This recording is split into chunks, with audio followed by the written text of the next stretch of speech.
तो आज के क्लास में हम लोग पढ़ेंगे क्लास 10th का हिंदी गोधूली, जिसका गद्य खंड है और पाठ 8 है। ये पाठ 8 का ये पार्ट 2 है, यानी कि दूसरा भाग। हम लोगों ने कल पहला भाग पढ़ा था, आज ये दूसरा भाग है।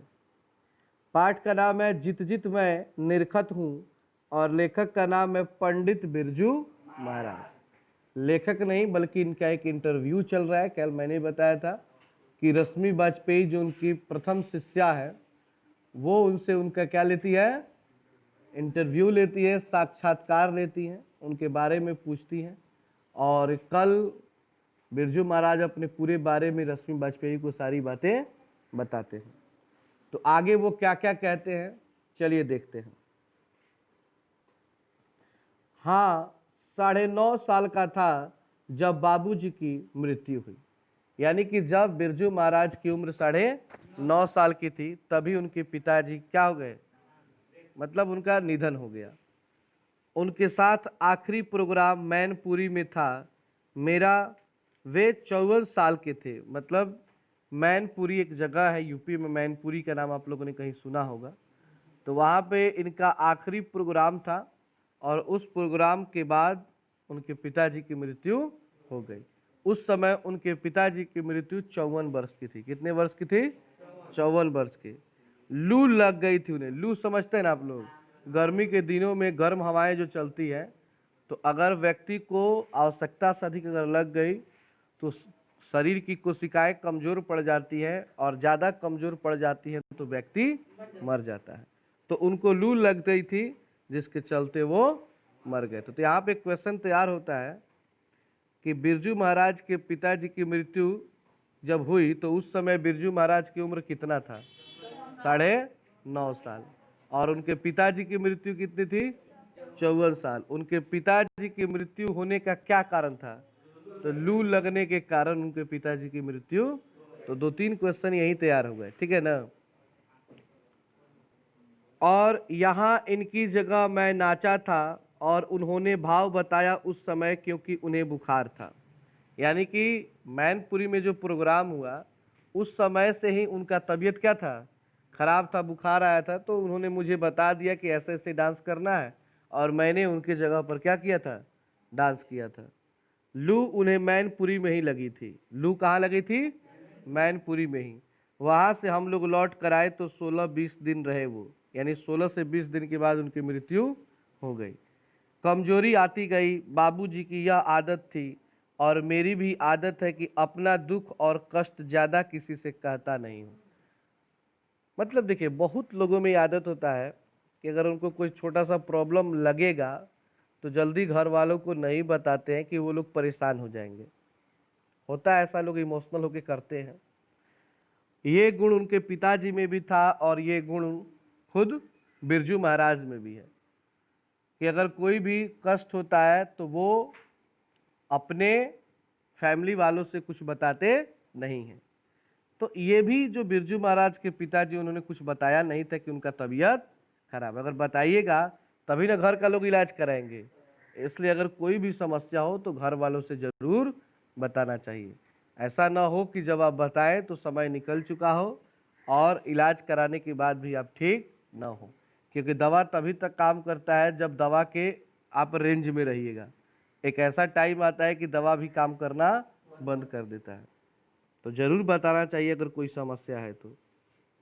वो भी छिपाते रहते थे। उन्हें भी शुगर था तो इक्के पर चौक वगैरह चले गए और सबसे मिल आए। शुगर आप लोग समझते हैं ना, अरे वही चिनिया बीमारी जिसको डायबिटीज कहा जाता है। तो शुगर का बीमारी था, और शुगर की बीमारी वाले व्यक्ति कभी भी चटक जाते हैं, मतलब चल देते हैं। उनको बड़ा परहेज करना पड़ता है लाइफ में।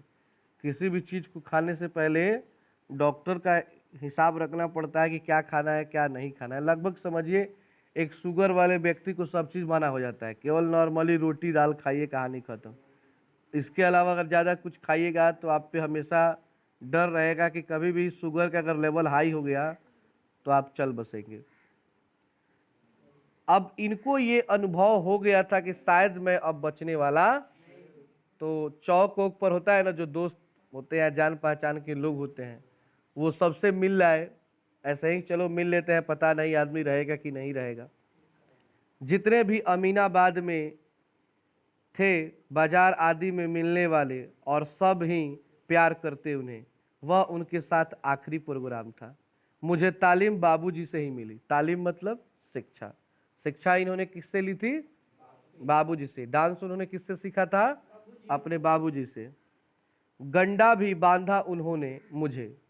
अरे गंडा का अर्थ होता है ना, सिंपल भाषा में समझ लीजिए, जो आप लोग एडमिशन कराते हो ना, कहीं भी जाते हो तो पहले क्या लगता है?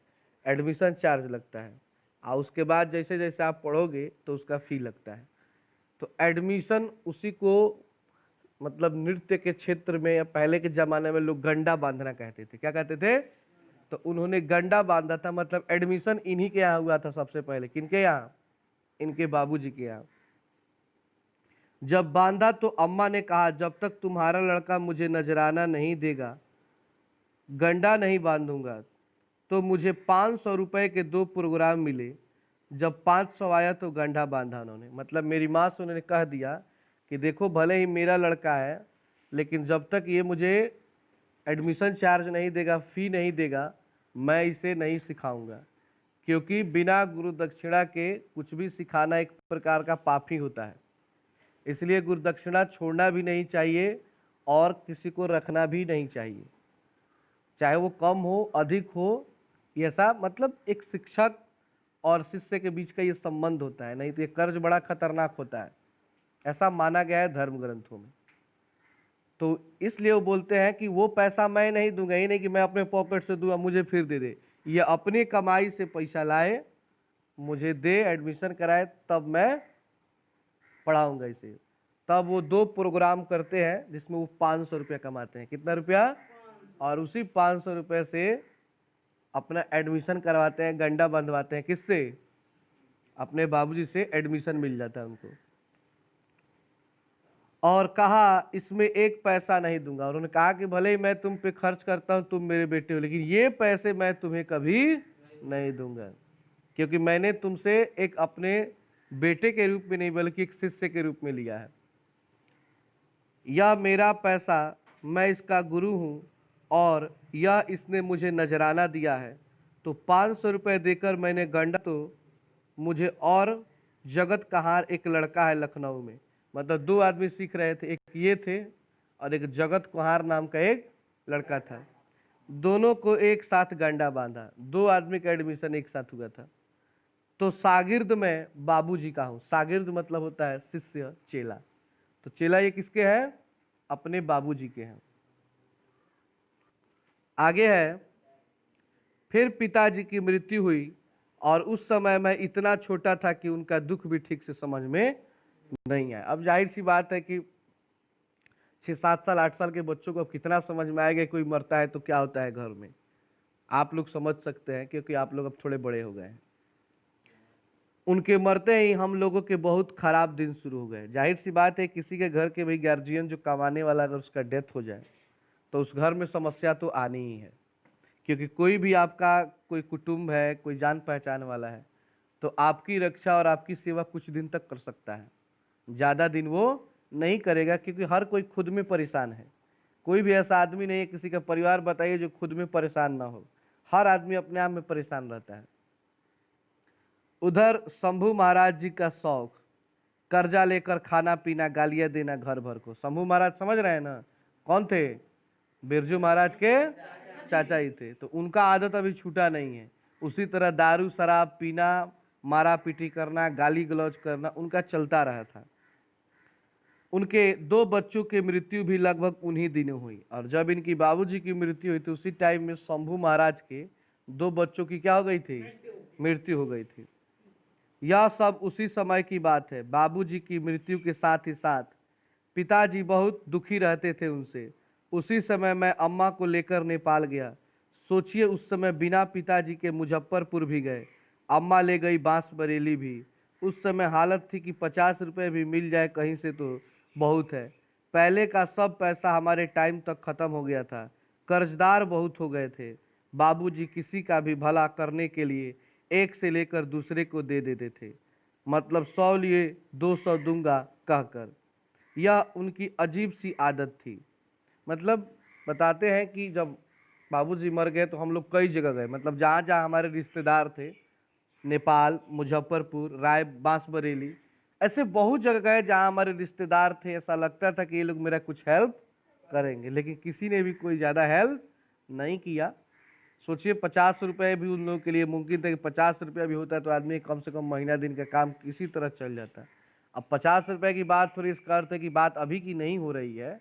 अब 1938 में इनका जन्म हुआ, 9.5 साल के थे, 10 साल मान लीजिए, यानी देश आज़ाद हुआ होगा उस समय की बात है। तो देश के आज़ादी के टाइम में 50 रुपया मतलब आज के टाइम में कुछ नहीं तो वो 5,000 रुपया हो जाएगा, वो उस हिसाब से भी सब था। उसके बाद बताते हैं कि बाबूजी का एक और मतलब एक आदत था कि कोई भी अगर कोई उनसे पैसा मांग दे, दुख रो दे, तो उनके पास भले पैसा होता तो दे देते थे, नहीं भी होता तो दूसरे से क्या करते थे, कर्ज ले लेते थे ब्याज पर। कहते थे 100 रुपये दो, मैं तुम्हें 200 रुपये करके दे दूंगा, जरूरी है। और वो किसी और के लिए, अपने लिए भी नहीं, किसी और के लिए। और इस तरह कर्जदार जो थे, मतलब कर्ज देने वाले, वो बहुत लोग हो गए थे। अब आप मर जाए तो मरने के बाद जो आपके घर में जो औलाद बचती है, कर्ज उसी को चुकाना पड़ता है। तो कर्ज तो बिरजू महाराज को ही देना पड़ेगा। उसके बाद है, हाँ, कानपुर 2-2.5 साल रहा। कानपुर में कितने दिन रहे ये? 2-2.5 साल रहे, जिसमें 25-25 रुपए की 2 ट्यूशन की मैंने आर्यानगर में। आर्यानगर वहाँ का एक जगह है जहाँ पर उन्होंने 2 ट्यूशन पकड़ लिया, और एक ट्यूशन का कितना रुपया उनको महीना में मिलता था? 25 रुपया। तो 25-25 50 रुपया महीना उनका हो गया। पैदल 3 मील जाता था, और रास्ते में कब्रिस्तान पड़ता था। कब्रिस्तान समझते हैं? अरे जहाँ पे लाश को जलाया जाता है, दफनाया जाता है, तो कब्रिस्तान पड़ता था। तो डर भी लगता था। 10-11 साल की उम्र थी मेरी। अब 50 रुपये में रिक्शे पर खर्च करता तो क्या बचता, और ट्यूशन में नागा हो तो पैसा अलग काट लेते थे। अब बताते हैं कि अगर मैं एक दिन पढ़ाने न जाऊं तो उसका भी कट जाता था कि एक दिन आप नहीं आए तो उसका पैसा आपको नहीं मिलेगा। साथ ही साथ अब 50 रुपये मिल रहा है, उसी में परिवार चलाना है। अगर रिक्शा करके मैं दोनों तरफ से जाता हूँ तो फिर उसमें से बचेगा क्या, इसलिए वो पैदल ही चले जाते हैं। 50 रुपये में काम करके किसी तरह पढ़ता रहा मैं, और ये अपनी पढ़ाई जारी रखे थे। एक सीताराम बागला करके लड़का था, अमीर घर का, उसे मैं डांस सिखाता और वह बेचारा मुझे पढ़ा देता था। सीताराम बागला नाम का एक लड़का था, तो वो अच्छे घर से था, तो वो पढ़ता था। तो पढ़ाई जो होती थी, जो ये आप लोग मैथ साइंस पढ़ते हैं, तो वो सिखा देता था बिरजू महाराज को, और बिरजू महाराज उसे क्या सिखाते थे? डांस सिखा देते थे। हाई स्कूल की पढ़ाई, हाई स्कूल जिसमें आप लोग पढ़ रहे हैं, ठीक है ना, मतलब मैट्रिक की पढ़ाई, कहाँ चिंता, कहाँ अम्मा, कहाँ 50 रुपए की ट्यूशन, सब बिखरा हुआ, इसलिए फेल भी हो गया। तो मैट्रिक का एग्जाम दिए तो क्या हो गए थे? अब जाहिर सी बात है, अब थोड़ा बहुत पढ़ लेने से वो सब चीज नहीं ना आएगा। अब सीताराम बागला कुछ बताता होगा तो एगो सवाल दुगो बता देता होगा। ऐसा थोड़े ना है कि टीचर की तरफ पूरा सब्जेक्ट का जिम्मेदारी लेके चलेगा कि सबको टाइम पे खत्म करना है। तो ये भी किसी तरह पढ़े लेकिन पास नहीं हुए, मतलब पढ़ाई अच्छी तरह नहीं कर पाया। अच्छी तरह पढ़ता तरीके से तो ईश्वर की कृपा से मेरा दिमाग तेज था शुरू से। नेपाल भी इसी दौरान गए थे। एक हमारे रिश्तेदार थे वहाँ, झुमक लाल करके, रिश्तेदार का नाम क्या है? झुमक लाल। नेपाल जाते हैं तो वहाँ पे एक रिश्तेदार है जिनका नाम क्या है? झुमक लाल। तो अम्मा इसलिए ले गई थी कि कुछ इनाम वगैरह मिल जाए, बस यही एक कारण था। वहाँ रहे नहीं, खास प्राप्ति नहीं हुई। तो वहाँ पे ये लोग गए, इनको लगा था कि कुछ हेल्प कर देंगे अच्छा खासा, लेकिन उन्होंने ज़्यादा कुछ किया नहीं, खिलाया पिलाया और विदा कर दिया। और वहाँ से ये फिर जाते हैं मुजफ्फरपुर। इसके पहले भी आप लोगों ने पढ़ा था कि जब नेपाल गए, नेपाल से कहाँ चले गए? कुछ रिश्तेदार मुजफ्फरपुर में भी थे। जयपुर भी गया मैं, वहाँ भी कोशिश की। मतलब यह कि प्रोग्राम मिल जाए, 200-400 मिल जाए तो कुछ महीने कट जाएंगे, ऐसी हालत थी। हम लोग रहते एक मकान में ही थे, पर ऊपर नीचे, चूल्हा शुरू से ही अलग था। महाराज जी का अपना खाना पीना जैसा था। महाराज जी समझ रहे हैं ना, चाचा जी की बात कर रहे हैं, वो शंभू महाराज। तो वो अलग अपना खाना पीना करते थे और ये लोग अलग थे। पिताजी के समय से ही दादी पिता अलग रहते, चाचा अलग। और वे मारा पीटी बहुत करते थे। मारा पीटी कौन करते थे? शंभू महाराज, यानी कि बिरजू महाराज के चाचा जी। 14 साल की उम्र में जब मैं वापस लखनऊ आया फेल होकर, अचानक लखनऊ पहुंची मालूम करने की जो लड़का है वह कुछ करता है कि करता भी है या आवारा या गिरगिट हो गया है, वह है कहाँ। तब अम्मा जी ने दिखाया मुझे कि करते तो हैं थोड़ा बहुत जो सीख पाए थे। तब कपिला जी मुझे संगीत भारती, जो पहले हिंदुस्तानी म्यूजिक डांस एकेडमी था, वही संगीत भारती हो गया है। मतलब पहले उसका नाम क्या था? हिंदुस्तानी डांस म्यूजिक, अब उसको क्या कहा जाता है? संगीत भारती कहा जाता है। तो वहाँ पे कपिला जी हैं, तो उन्होंने उनके डांस को कहीं पे देखा था किसी प्रोग्राम में, तो वो पता करने के लिए आती है कि जो लड़का था कुछ करता भी है या ऐसे ही घूम रहा है। तो यहाँ तो स्थिति वो थी कि खाने में ये लोग दुर्लभ थे, तो फिर डांस सीखने के लिए पैसा कहाँ से आता? 6 महीने बढ़ गए तो बहुत खुश हुआ मैं।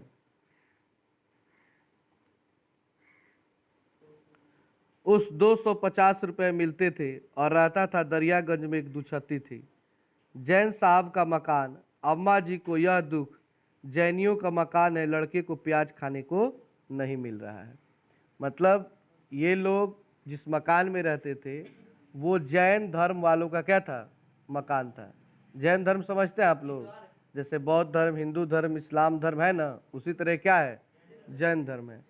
तो जैन धर्म में क्या होता है कि 2 तरह के लोग होते हैं, एक दिगंबर होते हैं और एक श्वेतांबर होते हैं। तो दिगंबर जो होते हैं वो लोग कपड़ा वपड़ा कुछ भी नहीं पहनते हैं, मतलब पूरा नंगा रहते हैं। और श्वेतांबर जो होते हैं वे लोग केवल श्वेत कलर का क्या पहनते हैं? कपड़ा पहनते हैं। लेकिन दोनों जैन धर्म में आते हैं। तो जैन धर्म का मकान था वो किसी का, और वहां पे जैन धर्म वाले क्या होते हैं कि प्याज लहसुन मीट मछली में, समझ रहे हो ना, संत टाइप के लोग होते हैं वो लोग नहीं खाते थे। मछली तो खाता नहीं था, पर उसमें छोटी सी तो जगह थी, एक टेबल फैन ले लिया था। टेबल फैन समझते हैं आप लोग? टेबल फैन समझते हैं ना? नीचे दिख रहा है ये पिक्चर, जो आप लोग घरों में होता है टेबल फैन। तो टेबल फैन खरीद लिए थे कौन? बिरजू महाराज। दरियागंज से 5 या 9 नंबर बस पकड़ता था, कभी रीगल पर और तो कभी ओडेन सिनेमा के पास उतरता था। वह स्कूल था अरावली के पास, तो 1 महीने तक मैं रास्ता ही भूल जाता था। एक से खंबे हैं चारों तरफ, तो मैं किसी भी सीढ़ी से चढ़ जाता था, बड़ी मुश्किल से फिर निशान बनाए कि यहाँ से जाओ, यहाँ से जाओ। मतलब कि जब कपिला जी उनको लेके कहाँ चली गई? दिल्ली लेके चले गए, काम उम लग गया। तब गांव में कोई आदमी रहा होगा, अचानक दिल्ली चला जाएगा, वो भी 14-15 साल की एज में, तो वो थोड़ा सा गड़बड़ा जाएगा। और वो भी कब की बात? जब जिस टाइम में मोबाइल इंटरनेट ये सब ना हो।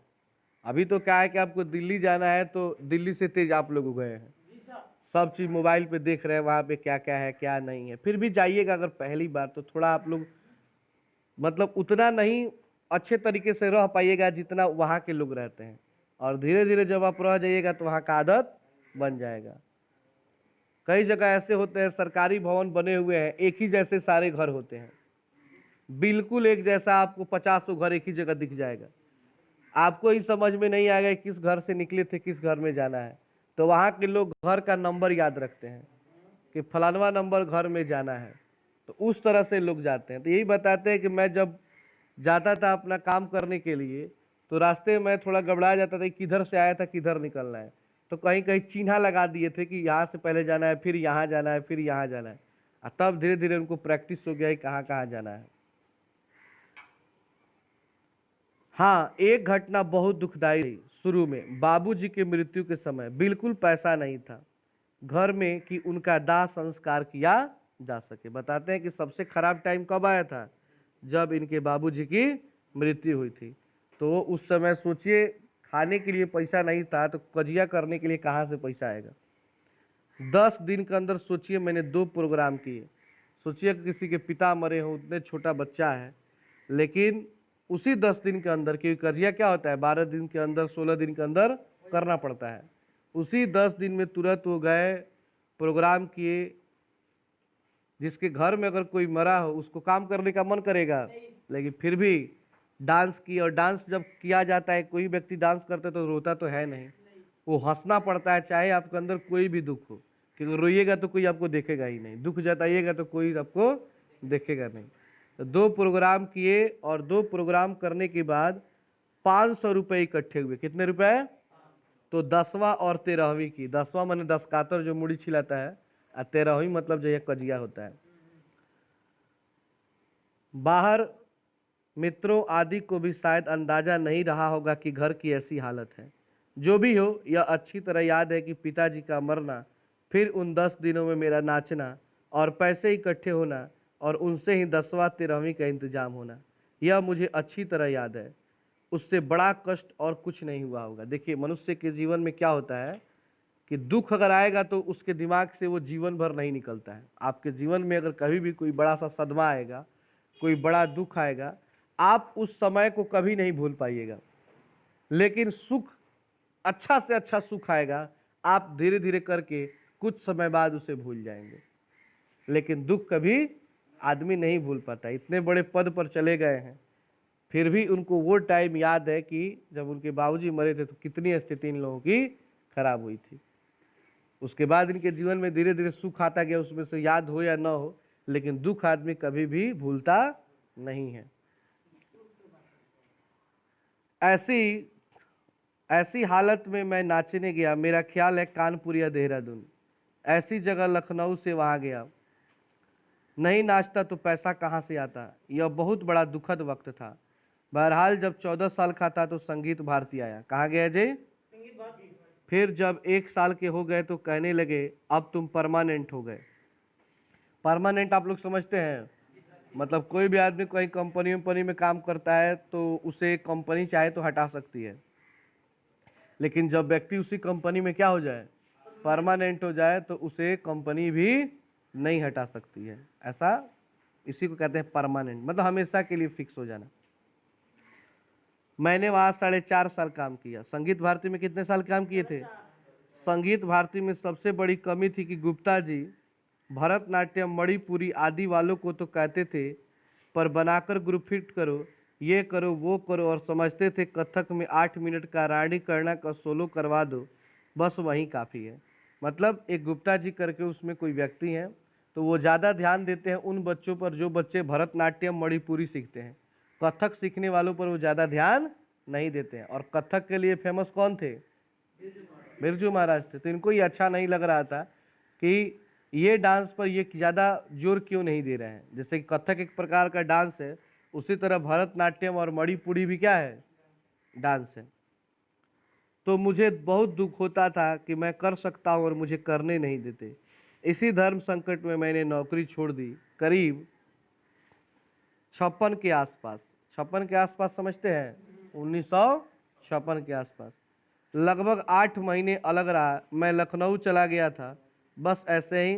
तब तक शंभू महाराज आ चुके थे भारतीय कला केंद्र में। यहाँ पे नीचे एक चित्र देख सकते हैं आप लोग, यही है शंभू महाराज, बिरजू महाराज के चाचा जी, ठीक है ना। ये भी एक डांसर थे, लेकिन इनका स्वभाव अच्छा नहीं था। और सुमित्रा जी के यहाँ करजन रोड में सिखाते थे माया राव को। माया राव नाम के कोई व्यक्ति हैं, करजन रोड में कोई रहता है, वहीं पे जाकर ये क्या करते थे, डांस सिखाते थे। संगीत भारती की कमाई से मैंने एक साइकिल खरीदी थी। यानी संगीत भारती में उन्होंने काम किया तो उस पैसे से उन्होंने क्या खरीदा था, साइकिल, जो मेरे पास अभी भी है, और उस साइकिल को मैं नहीं बेचता हूँ। देखिए, आदमी जब दुखद टाइम में होता है ना, और दुख वाले समय में कोई सामान वो खरीदता है, तो अहमियत उसको पता होती है, उसका क्या मतलब वैल्यू होता है उसके जीवन में, वो उसे कभी दिमाग से नहीं निकाल पाता है, और उससे उसका ऐसा लगाव हो जाता है कि वो उससे अलग भी रहना नहीं चाहता है, चाहे वो कोई निर्जीव वस्तु ही क्यों ना हो। मेरे घर में भी जब बहुत ज़्यादा स्थिति खराब थी, तो मेरे पिताजी ने, जो सामने आप लोग गाड़ी देख रहे हैं, वो गाड़ी खरीदे थे। और उस समय वो स्थिति थी, अब हम तो नहीं देखे हैं, कि मतलब खाने के लिए भी स्थिति बहुत डैमेज था। घर द्वार तो छोड़ दीजिए, खाने के लिए स्थिति इतना डैमेज था कि सोचना पड़ता था कि अगर सुबह में खा लिए तो दोपहर में या शाम को मिलेगा कि नहीं मिलेगा। और उसी गाड़ी से उन्होंने काम कर करके तीनों बेटों को पढ़ाया और पढ़ा करके ज़मीन खरीद कर घर बनवा कर कई सारे काम किए उन्होंने। इसलिए वो गाड़ी जो है वो यादगार हो गई। फिर उसी गाड़ी से सारा चीज़ हुआ और वो गाड़ी उन्होंने की इच्छा थी कि कभी बेची ना जाए। तो देखिए चलती तो नहीं है लेकिन चुपचाप ईंटा पे क्या है वो खड़ी रहती है और यहीं पे वो सड़ जाएगी, लेकिन बेचना उसको नहीं है। ऐसा नहीं कि चलता नहीं है, अभी भी चलाएंगे तो वो चलता है, लेकिन उसका यूज नहीं है। हाँ, दीपावली में विश्वकर्मा पूजा में एक बार निकाल करके चला दिया जाता है, लेकिन उसको बेचना नहीं है। उनकी ये इच्छा थी, क्योंकि उनके वो उस समय की गाड़ी है जब उन पर बहुत ज़्यादा क्या था, दुख वाला वक्त था। तो आदमी दुखित समय में जो चीज़ खरीदता है उसको छोड़ना नहीं चाहता है। अब देखिए, तो वही कहते हैं कि साइकिल मैंने खरीदा था, वो साइकिल मैंने आज भी बेचा। भले ही मुझे भारत रत्न मिल गया लेकिन मैंने साइकिल बेचा नहीं। आज मैं उस साइकिल को देखकर मैं अपना पुराना दिन याद करता हूँ, उसे देखकर मैं पुराना वक्त याद करता हूँ, किस तरह साइकिल पर मैं चढ़कर एक ट्यूशन करता था 50 रुपए की। मतलब सोचिए, जो आदमी लाखों में करोड़ों में हो, वो अपना वो दिन याद करता होगा कि 50 रुपए की इसी साइकिल से कहाँ कहाँ जाता था पढ़ाने के लिए। क्योंकि वो सारी वस्तुएं उस दिन को भूलने नहीं देती है, जब भी देखिएगा याद आ जाएगा। संगीत भारती के पैसे काफी नहीं होते थे। फैमिली थी 12 खंबा रोड पर। 2 बच्चे थे, मिक्की और अनु। इनके कितने बच्चे थे? क्वेश्चन आता है कि बिरजू महाराज की कितनी संतानें थी? 2। नाम याद कर लीजिएगा, मिक्की और अनु। 2 बार यहाँ सड़क पर भी गिरा पड़ा। मैं अनबैलेंस होकर, बताते हैं कि मैं शुरू में जब साइकिल चला रहा था तो अनबैलेंस होकर मैं 2 बार सड़क पर क्या हो चुका हूँ? अनबैलेंस समझते हैं ना, मतलब संभाल नहीं सके और नहीं तो तलमला जाता है, उसके बाद आदमी गिर जाता है। साइकिल कम चलाऊ आती थी, ठीक से थोड़ी आती थी। बस के पैसे बचाने के लिए खरीदी थी। अब सोचे थे कि रोज जो बस का पैसा देंगे तो एक साइकिलें खरीद लेते हैं, वो पैसा बच जाएगा, डेली उसी से आएंगे जाएंगे। और उस समय साइकिल का अर्थ समझो स्कॉर्पियो का सवाद था, क्योंकि जाहिर सी बात है कि उस टाइम में किसी घर साइकिल भी तो नहीं होता था। यहाँ से 50 60 70 साल पहले किसी घर में अगर साइकिल हो गया तो समझो कि आज के टाइम में स्कॉर्पियो का वो मतलब वैल्यू लेता होगा, तो वे स्कॉर्पियो खरीदे थे उस टाइम में। आज ना साइकिल का वैल्यू नहीं है, क्योंकि बड़ी बड़ी गाड़ियां हो गई हैं, हर घर में साइकिल हो गया है। सोचिए आपके पूरे गोपालगंज जिले में एक ही साइकिल होता है तो उसका क्या वैल्यू होता है। जैसे इस समय के टाइम में अगर एक मर्सिडीज कार आ जाए आपके गांव में, तो पूरे गांव में सबके घर तो मर्सिडीज कार 40 लाख 45 लाख का तो होगा नहीं। अगर कोई एक आदमी ला दे तो उसका वैल्यू थोड़ा बढ़ जाता है, ये मर्सिडीज कार पे घूमता है। अच्छा, मान लो कोई एरोप्लेन खरीद ले, हेलीकॉप्टर खरीद ले, तो गांव में फेमस होगा कि नहीं होगा? वही बात है। अब घर घर हेलीकॉप्टर हो जाए तब क्या फेमस होगा? एक टाइम था कि मोबाइल किसी घर अगर सादा मोबाइल हो गया तो गांव भर हाला रहता, फलाना घर मोबाइल है, फोन से बतियाता है। आज इस समय देख लो, रियलमी C2 से लोग पुल पर भी फोटो खींचते हैं, कौन पूछने वाला है? वीआईपी फोटो लोग हट हट होने, क्योंकि सबके पास आज के टाइम में हो गया। तो आज के लिए इतना ही। अगला पार्ट हम लोग कल पढ़ेंगे और चैप्टर को कंप्लीट करेंगे।